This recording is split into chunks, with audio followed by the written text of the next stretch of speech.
అవును, హృదయాన్నే కోరుకుంటున్నాడు. ఎందుకు దేవుడు హృదయాన్ని కోరుకుంటున్నాడు అంటే, అన్నిటికంటే భయంకరమైనది ఏంటంట? హృదయము. హృదయము అన్నిటికంటే ఘోరమైన వ్యాధి కలగ. హృదయము అన్నిటికంటే మోసకరమైన. ఇప్పుడు దేవుడు దేన్ని కోరుకుంటున్నాడు అంటే, ఆ హృదయాన్నే కోరుకుంటున్నాడు. ఎందుకు ఆ హృదయాన్ని దేవుడు కోరుకుంటాడంటే, ఆ మోసకరమైన హృదయము, ఆ ఘోరమైన వ్యాధి కలిగిన హృదయమును దేవుడు ఎలా మార్చాలని చూస్తున్నాడు అంటే, దాన్ని పరిశుద్ధమైన హృదయముగా మార్చాలని దేవుడు కోరుకుంటున్నాడు. హల్లెలూయా. ఏ హృదయం అంట? పరిశుద్ధమైన హృదయము.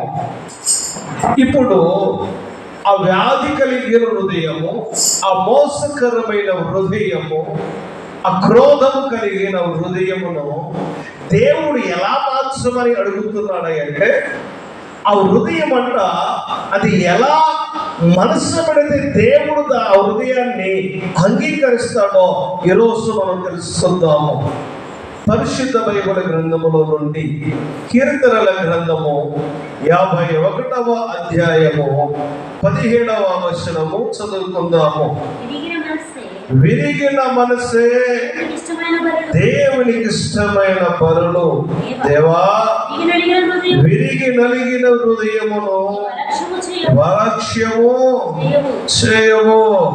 చూసారండి, దేవుడు ఏం కోరుకుంటున్నాడు? విరిగిన మనస్సునే కోరుకుంటాడు. ఇప్పుడు ఎవరైనా విరిగిపోయిన దాన్ని కోరుకుంటారా? కోరుకోరు. కానీ దేవుడు విరిగిన మనస్సునే కోరుకుంటున్నాడు. ఎక్కడ ఇరిగింది ఆ మనస్సు అంటే, లోకములో ఇరిగిపోయింది, పాపము నుండి విరిగిపోయింది, లోక సంబంధమైన ఆచారాలలో నుండి విరిగిపోయింది.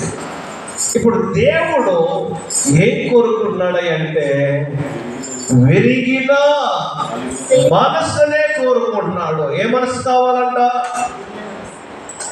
పంట లాంటి హృదయాన్ని కాదు దేవుడు కోరుకునేది, రాయి లాంటి హృదయాన్ని కాదు దేవుడు కోరుకునేది. ఏ హృదయము? విరిగిన మనసే కావాలి. ఏ మనసు కావాలంట? మంచి మనసు కలిగి ఉండాలంట ఒక వ్యక్తి. ఏ మనసు? మంచి మనసు. మంచి మనసు అంటే ఎలా ఉండదు? మంచి మనసు అంటే ఎలా ఉండదు? మంచి మనసు అంటే చెప్పండి, ఎలా ఉండదో మనసు? ఎలా ఉండాలి అంటే, పాలవలే తెల్లని మనసు. ఇప్పుడు దేవుడు కోరుకునేది కూడా ఏ మనసు తెలుసా? మంచి మనస్సు కలిగినదే కోరుకుంటాడు. మంచి మనస్సు కలిగిన వ్యక్తులనే దేవుడు కోరుకుంటున్నాడు. హృదయములో ఈ మనస్సు నిండా చెత్త చెదారము అంతా ఉంచుకున్న వారిని దేవుడు ఏ మాత్రము ఇష్టపడడు. అందుకనే విరిగిన మనసే దేవునికి ఇష్టమైన బలులు. ఒకసారి చాలా మంది దేవునికి తమ పాపాలు పోగొట్టుకోవాలి, పాపాలు కడుక్కోవాలి అని దేవుని దగ్గరికి వెళ్ళి రకరకాలైన బలులు అర్పిస్తూ ఉంటారు. రకరకాలైన బలులు అర్పిస్తూ ఉంటారు. అక్కడ నువ్వు రాయి లాంటి మనసు కలిగి, బండలాంటి హృదయం కలిగి, క్రోధమైన హృదయం కలిగి, ఘోరమైన వ్యాధి కలిగిన హృదయం కలిగి, ఈ హృదయాలు కలిగి నువ్వు వెళ్ళి ఏ బలిని అర్పించిన దేవుడు స్వీకరించడు. మరి దేవుడు ఏ మనసుతో ఉండి బలులు అర్పిస్తే కోరుకుంటాడు? ఏ బలి దేవునికి కావాలంటే, విరిగిన మనసే దేవునికి ఇష్టమైన బలులు. ఏ బలులు? విరిగిన మనసే దేవునికి ఇష్టమైన బలి. మరి దేవుడు చెప్పండి, ఏ బలి కోరుకుంటున్నాడు? జంతువుల బలి కోరుకుంటాడా? లేదా లేదు. రక్తాన్ని కోరుకుంటాడా? లేదు లేదు. మరి ఏం కోరుకుంటాడంటే మొట్టమొదటిగా విరిగిన మనసు. విరిగిన మనసు విరిగిపోవాలి. ఆ మనసు ఎక్కడ విరిగిపోవాలంటే లోకములో విరిగిపోవాలి, పాపములో నుండి విరిగిపోవాలి, లోక సంబంధమైన ఆలోచనల నుండి ఈ మనస్సు విరిగిపోయి ఉండాలి. హల్లెలూయా. ఆ విరిగిన మనస్సుతో నువ్వు దేవుని దగ్గరికి వెళ్ళి ప్రార్థన చేస్తుంటే ఆ ప్రార్థన ఆయన ఆలకిస్తాడు. నా ప్రార్థన అయినా నీ ప్రార్థన అయినా దేవుడు వినాలి అంటే, ఆ ప్రార్థనకు జవాబు రావాలంటే మొట్టమొదటిగా ఈ మనసు ఏమైపోవాలి? విరగాలి. ఇప్పుడు పాలు ఎలా ఇరిగిపోతాయండి? పాలు ఎలా ఇరిగిపోతాయి? కొంచెం సాల్ట్ వేయండి, పాలు ఇరిగిపోతాయి. పాలు ఎలా ఇరుగుతాయి? పాలు ఎంత తెల్లగా ఉండే ఆ పాలు కూడా ఇరిగిపోతుంది. ఒక్కోసారి ఆ పాత్రలు బాగోకపోతే పాలు పోస్తే ఏమైంది? పాలు పాడైపోతుంది, ఇరిగిపోయినాయి అంటా ఉంటారు. ఇప్పుడు ఈ మనసు కఠినమైన మనసు ఏం చేయాలండి? ఇరిగిపోవాలి. కఠినమైన మనసు మెత్తని మనసుగా మారాలి. ఈ మనసు దేవుని ఆరాధించే మనసుగా మారాలి, దేవుని కనపరిచే మనసుగా మారాలి, ఎదుటి వారిని ప్రేమతో పలకరించే మనసుగా మారాలి. హల్లెలూయా. అక్కడ చూడండి, మార్కు సువార్త 12వ అధ్యాయము 33వ వచనము. పూర్ణ హృదయముతోను, పూర్ణ వివేకముతోను, పూర్ణ బలముతోను ఆయనను ప్రేమించుటయు, ఒకడు తన్ను వలె తన పొరుగు వారిని ప్రేమించుటయు సర్వాంగ హోమములన్నిటికంటే బలుల కంటేనో అధికమని ఆయనతో చెప్పెను. హల్లెలూయా. ఈ మనసు కలిగిన వారంట, ఈ మంచి మనసు కలిగిన వారు ఏం చేస్తారంటే ఒకడు తన్ను వలె తన పొరుగు వారిని ప్రేమిస్తాడు. అక్కడ భేదాలు ఉండవు. నువ్వెక్కువ, నేను తక్కువ, నేను తక్కువ, నువ్వెక్కువ కాదు. మంచి మనసు కలిగినటువంటి ఏ వ్యక్తి అయినా సరే తన్ను వలె తన పొరుగు వారిని కూడా ప్రేమిస్తాడు. ఒక వ్యక్తిని నువ్వు ప్రేమించలేకపోతున్నావంటే నీ మనస్సు మంచిది కాదు, నీ మనస్సు పాడైపోయింది. అది పాడైపోయిన మనస్సు కాబట్టి ఎదుటి వ్యక్తిని నువ్వు ప్రేమగా పలకరించలేకపోతున్నావు, ప్రేమతో మాట్లాడలేకపోతున్నావు. మంచి మనసు లేకపోతే మాట్లాడే మాట ఎలా ఉంటుందంటే గర్వంగా ఉంటుంది, కోపంగా ఉంటుంది, అసూయపరంగా ఉంటుంది. ఇప్పుడు మంచి మనసు కలిగిన వ్యక్తి ఎలా మాట్లాడతారంటే తన్ను వలె తన పొరుగు వారిని కూడా ప్రేమతో పలకరిస్తూ ఉంటారు. హల్లెలూయా. అది ఎవరైనా కావచ్చు. ఈ మంచి మనసు కలిగిన వ్యక్తులు ఏం చేస్తారంటే తన్ను వలె తన పొరుగు వారిని ప్రేమిస్తారు. విరిగిన మనసే దేవునికి ఇష్టమైన బలులో, విరిగిన మనసే దేవునికి ఇష్టమైన బలులో. ఇప్పుడు ఈ మనసు ఏమైపోవాలంట? ఎరగాలి. ఈ మనసు ఏమైపోవాలంట? మారాలి. అవునా? మనసు ఏమైపోవాలి? మారిపోవాలి. ఎలాంటి మనసుగా మారాలి? యేసయ్య మనకు వచ్చే మంచి మనసుగా మారాలి. ఈ మనస్సు మార్చుకోవాలి. జీవితంలో వస్త్రాలు మార్చుకున్నా మార్చుకోకపోయినా ఇప్పుడు చాలా మంది అన్నీ మారుస్తూ ఉంటారు. అసలు మార్చాల్సింది ఏంటి చెప్పండి? ఆ వస్తువు అక్కడ ఉండకూడదు, ఈ వస్తువు ఇక్కడ ఉండకూడదని మార్చుకుంటూ ఉంటారు. అసలు మారాల్సింది ఏ వస్తువు? నీ మనస్సు మారాలి. ఈ మనస్సు మారితే నీకన్నీ మంచిగానే కనపడతాయి. ఈ మనస్సు మారకపోతే నీకన్నీ చెడుగానే కనపడతాయి. మారాల్సింది ఏంటంటే మనస్సు మారాలి, మంచి మనసుగా మారాలి, ప్రేమ కలిగిన మనస్సు మారాలి, ప్రేమ కలిగిన మనస్సుగా మారాలి. ఎదుటి వారిని గౌరవించే వ్యక్తిగా నువ్వు ఉండాలంటే నీ మనసు బాగోవాలి. ఒకటండి, నీకు మంచి మనసు లేకపోతే ఎదుటి వారికి నువ్వు గౌరవించవో, ఎదుటి వారికి రెస్పెక్ట్ ఇవ్వవు. యేసుప్రభువు చెప్తున్న మాట ఏంటో తెలుసా? నిన్ను వలె నీ పొరుగు వారిని ప్రేమించాలి. ఇలా ప్రేమించేవారు మంచి మనసు కలిగిన వారే ఉంటారు.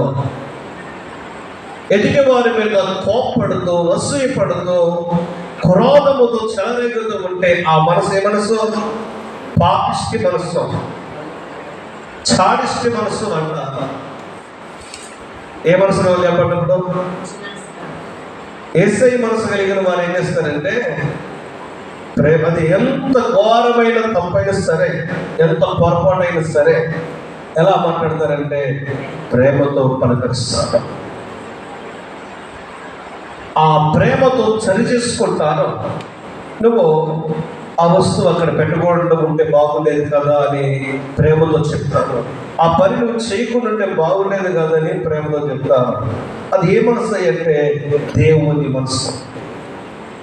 అదే లోకములో ఉన్న సాధారణ మనసు కలిగి ఉన్నాం అనుకోండి, అది చిన్న వస్తువైనా సరే ఆ పెద్దగా మాట్లాడుతూ ఉంటారు. కారణం ఏంటంటే ఆ మనసులో తేడా ఉంది.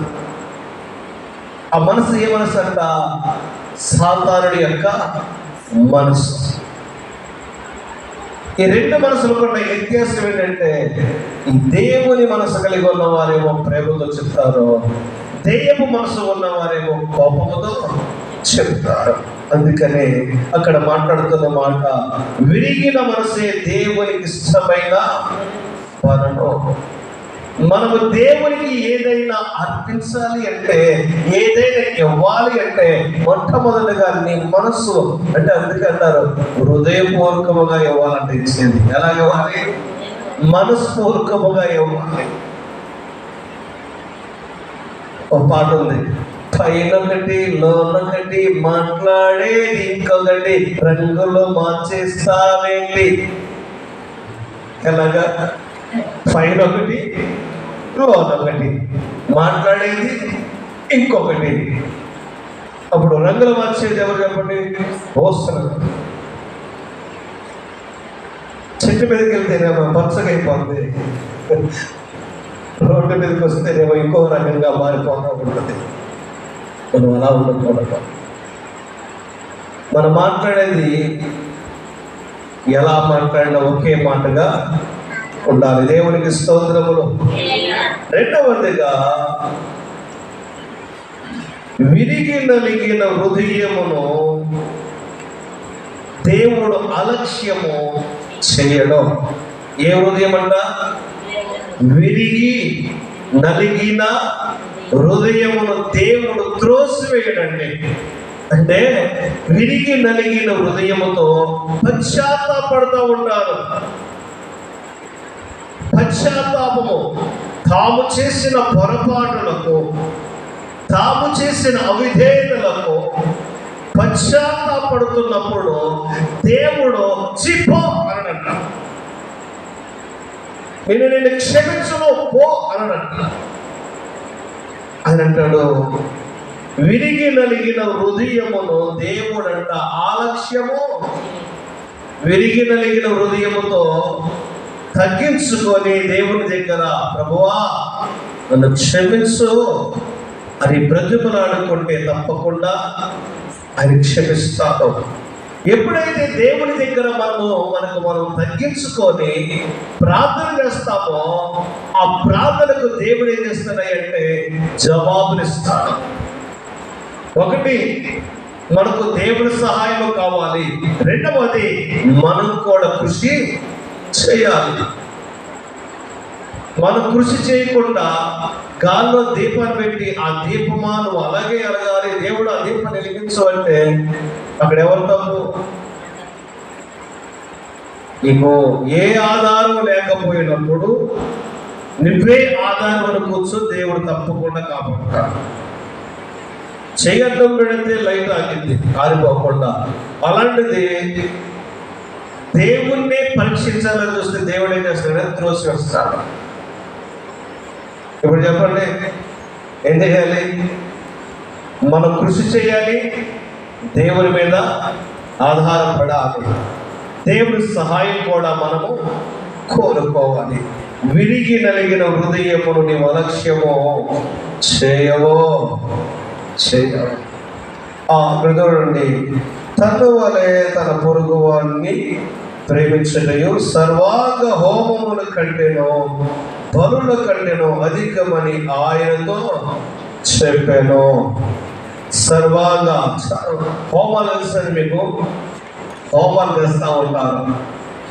బైబిల్ గ్రంథంలో రాయబడింది హోమం, సర్వాంగ హోమం. సర్వాంగ హోమములు చేస్తూ ఉంటారు.